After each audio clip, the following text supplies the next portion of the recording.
क्या आप जानते हैं कि चीन का बढ़ता हुआ डिफेंस बजट भारत की सुरक्षा को सीधे तौर पर प्रभावित कर रहा है। चाइना का 2025 में $245 बिलियन का डिफेंस बजट अब तक की सबसे बड़ी वृद्धि को दर्शाता है। यह एक न्यू मिलिट्री पावर के उभरने का संकेत है, जिसका असर भारत के लिए बेहद गंभीर हो सकता है। क्या भारत इस बढ़ते हुए खतरे का मुकाबला करने के लिए तैयार है? आइए जानते हैं कैसे यह चाइना की मिलिट्री पावर को बढ़ाने की योजना और भारत की सीमाओं पर इसका असर हमारे लिए एक चिंता का विषय है। जय हिंद दोस्तों, मैं हूं हीरा परिहार और आप देख रहे हैं देशभक्त डायलॉग। अगर आप चैनल पर नए हैं तो चैनल को जरूर सब्सक्राइब करें और वीडियो को लाइक व शेयर करना ना भूलें। दोस्तों, चाइना का बढ़ता हुआ डिफेंस बजट और भारत पर पड़ने वाले इसके गहरे असर, ये दोनों ऐसे मुद्दे हैं जिनका सीधा असर हमारी सीमाओं, रणनीति और वैश्विक शक्ति संतुलन पर पड़ता है। 2025 में चाइना ने अपने डिफेंस बजट में 7.2% की वृद्धि की है, जो अब $245 बिलियन तक पहुंच चुका है। यह आंकड़ा केवल एक संख्या नहीं है, बल्कि चाइना के मिलिट्री पावर में भारी विस्तार की ओर इशारा करता है। पिछले दशकों में चाइना का डिफेंस एक्सपेंडिचर लगभग दोगुना हो चुका है और इसके पीछे स्पष्ट उद्देश्य है मिलिट्री मॉडर्नाइजेशन, एडवांस टेक्नोलॉजीज और ग्लोबल पावर की ओर तेजी से बढ़ना। लेकिन अब सवाल यह उठता है कि भारत के लिए इसका क्या मतलब है। जहां भारत और चाइना के बीच 3,488 किलोमीटर लंबी सीमा है और इस सीमा पर अब तक कई युद्ध, संघर्ष और तनावपूर्ण स्थितियां बन चुकी हैं। 1962 के युद्ध से लेकर गलवान घाटी के संघर्ष तक और आज भी लाइन ऑफ एक्चुअल कंट्रोल पर बढ़ते हुए तनाव यह साफ दर्शाते हैं कि दोनों देशों के बीच रिश्ते कभी भी स्थिर नहीं रहे हैं। लेकिन चाइना का बढ़ता हुआ defence expenditure, modern warfare strategies और न्यू टेक्नोलॉजीज में भारी निवेश भारत के लिए एक गंभीर चुनौती बन चुका है। चाइना ने अपने सशस्त्र बलों को और अधिक प्रभावशाली बनाने के लिए लाइन ऑफ एक्चुअल कंट्रोल के बाद तिब्बत में बुनियादी ढांचे का निर्माण किया हुआ है, अकॉर्डिंग द प्रिंट मीडिया, जैसे न्यू रोड्स, एयर स्ट्रिप्स और लॉजिस्टिक बेसेस, जिससे युद्ध की स्थिति में उसकी सेना की क्षमता और गतिशीलता बढ़ सके। लेकिन भारत ने भी अपनी सैन्य तैयारियों को तेज भी किया है। लेकिन चाइना के डिफेंस बजट में वृद्धि और भारत के बजट में अंतर ने एक नई सुरक्षा चुनौती को खड़ा कर दिया है। भारत का डिफेंस बजट लगभग यहाँ पर $72.6 बिलियन है, जो लगभग 6.81 लाख करोड़ रुपीज है, जो चाइना से बहुत कम है। लेकिन फिर भी भारत ने अपने स्वदेशी मिसाइल प्रणालियों जैसे ब्रह्मोस और राफेल फाइटर जेट के रूप में हाई एल्टीट्यूड वॉरफेयर यूनिट्स के रूप में कुछ ठोस कदम भी उठाए हैं। और साथ ही लद्दाख और अरुणाचल प्रदेश में ऑल वेदर रोड्स, ब्रिजेज और एयर बेसेस का कंस्ट्रक्शन कर इसको डेवलप भी किया है। जहां भारत ने पहले ही रफाल विमानों की तैनाती लद्दाख और अरुणाचल प्रदेश के एयर बेसेस पर कर दी है। दोस्तों, चाइना का सैन्य विस्तार सिर्फ अब जमीन तक, भूमि तक सीमित नहीं रह गया है, बल्कि अब यह समुद्र में भी अपनी पकड़ को मजबूत करते हुए जा रहा है। दुनिया की सबसे बड़ी नेवी का मालिक होने के साथ साथ चाइना ने 400 से अधिक अपनी सबमरीन्स, न्यूक्लियर सबमरीन्स और शिप्स, एयरक्राफ्ट कैरियर और यहाँ पर असॉल्ट शिप्स और साथ ही यहाँ पर स्पेस की कैपेबिलिटीज में भारी निवेश भी किया हुआ है। चाइना अपने डिफेंस बजट का एक बड़ा हिस्सा साइबर वॉरफेयर, आर्टिफिशियल इंटेलिजेंस और स्पेस टेक्नोलॉजी में भी यह निवेश करता हुआ जा रहा है, जिससे भारत के महत्वपूर्ण इंपोर्टेंट बुनियादी ढांचे जैसे कि रेलवे, एनर्जी ग्रिड, बैंकिंग पर साइबर अटैक का खतरा भी बढ़ सकता है।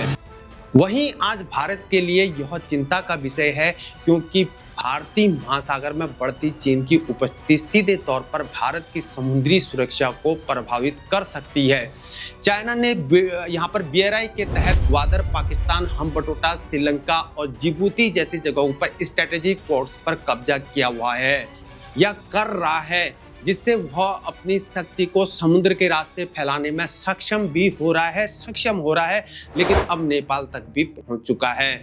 वहीं चाइना हमारे दुश्मन देश पाकिस्तान को भी यहाँ पर मॉडर्न वेपन, मिसाइल्स और फाइटर एयरक्राफ्ट यहाँ पर उपलब्ध कराए जा रहा है, जो मॉडर्न एडवांस डिफेंस टेक्नोलॉजी में भारत की सुरक्षा को और भी चुनौतीपूर्ण बना रही है।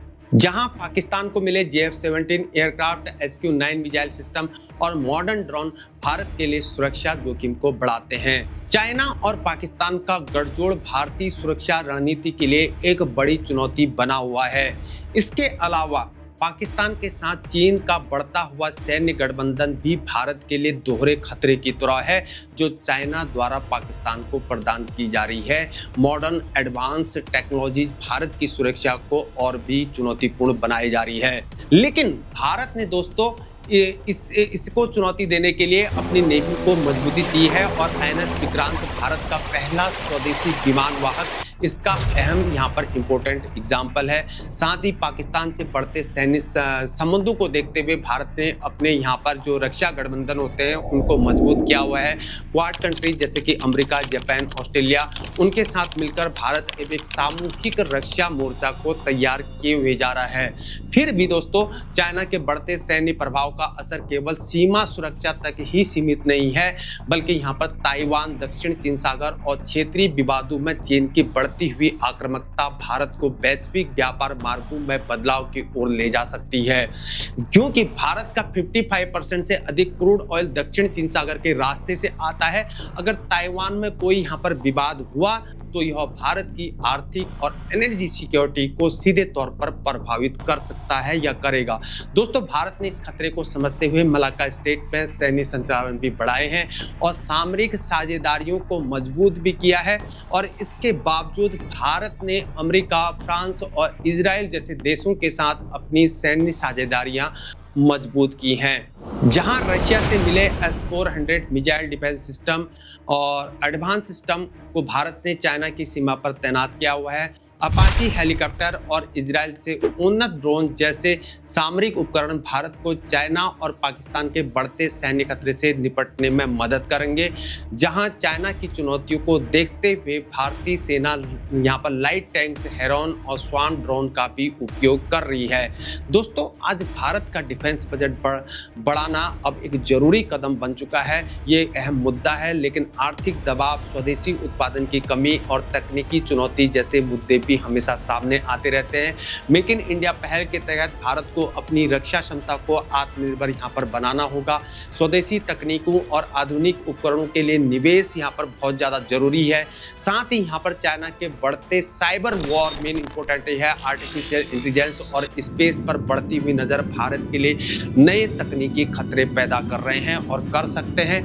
इसके लिए इसरो, DRDO और भारत सरकार ने एंटी सैटेलाइट वेपन्स और साइबर सिक्योरिटी में कदम भी उठाए हुए हैं। दोस्तों आज भारत को चीन के बढ़ते सैन्य खतरे का सामना यहाँ पर करने के लिए स्वदेशी उत्पादन में तेजी लानी होगी, ताकि हम अपनी डिफेंस टेक्नोलॉजी में यहाँ पर आत्मनिर्भर बन सकें।